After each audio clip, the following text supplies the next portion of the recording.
ஸ்ருதி பாட்டியோட பழைய ஃபோட்டோஸ் பார்க்குறாங்க. கோயிலுக்கு போயிட்டு எல்லோரும் வீட்டுக்கு வராங்க. பாட்டி எல்லாம் நல்லபடியாக தானே நடந்தது. முத்து ஒரே காதல் பாட்டி. அண்ணாமலை விஜய்கிட்ட தண்ணி கேட்குறாரு. ஸ்ருதி நீங்கள் ரிலேஷன்ஷிப் டாக்டர் ஆகிடலான்னு பாட்டியை பாராட்டுறாங்க. விஜயாவோட பொட்டு அண்ணாமலை கழுத்தில் ஒட்டிக்கிச்சு. அண்ணாமலை இவனுக்கு கார் ஓட்ட தெரியல, இவன் மேலே வந்து சாஞ்சிட்டா. பாட்டி அண்ணாமலை நீயே அந்த பொட்டை வச்சு விடுப்பா. புருஷ பொண்டாட்டி சண்டை போட்டால் அதை அப்போவே சரி பண்ணிடணும். இந்த வீட்டில் யாரும் சண்டை போடக்கூடாது.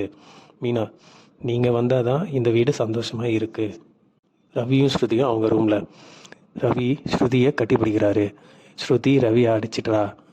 ரவி வலிக்குதுங்கிறாரு. ஸ்ருதி இந்த வலிக்கு எப்படி பேசுகிறிய, ஒரு லைஃப்க்கு வரப்போ எவ்வளோ பெயின் கோத்ரூ பண்ணுறாங்க லேடிஸ் அப்படின்னு சொல்கிறாங்க.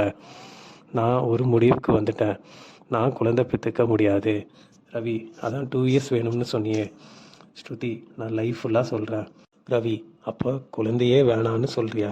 ஸ்ருதி நான் அப்படி சொல்லலை. ரவி வேறு என்ன ஐடியாவில் இருக்க?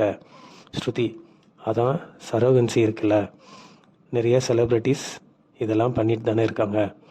ரவி நாம் எதுக்கு அப்படி பண்ணணும்? மதர்னு ஃபீலிங் வேணாமா? வீட்டில் யாரும் ஒத்துக்க மாட்டாங்க. ஸ்ருதி பட் இது மை சாய்ஸ், நீ ஒப்பீனியன் வேணால் சொல்லலாம்.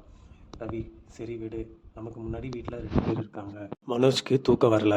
லெட்டரை எடுத்து பார்க்குறாரு. ஆளுக்கு வராரு. அவங்க அம்மாவுக்கு கால் பண்ணுறாரு. மனோஜ் எனக்கு தூக்கமே வரலம்மா, வெளியே வாமா. மனோஜ் ஒரு பிரச்சனைம்மா, கடைக்கு வந்து ஒருத்தன் கொடுத்துட்டு போனான். விஜயா 50,000 கொடுக்காம இருக்க இப்படி ஒரு விஷயத்தை கிளப்பி விட பார்க்குறியா? நெக்ஸ்ட் டே மார்னிங் முத்துவோட ஃப்ரெண்டு வீட்டுக்கு வராரு. முத்து கார்த்தி தான் என்னோட 2வது காரை ஓட்ட போகிறான். அப்பா நீ வந்து சாவி கொடுப்பா. மீனா ஃப்ரெண்டெல்லாம் அப்புறம்தான், வேலையில் ஒழுங்காக இருக்கணும். மனோஜ் ரோகிணி வராங்க. இதோட எபிசோடு இங்கே முடியுதுங்க. நாளை தெருவாக போய் பிச்சை எடுத்துட்டு தான் ரூம் கட்ட போகிறீங்களான்னு விஜயா கேட்குறாங்க. மனோஜ் வீட்டுக்கு வராரு.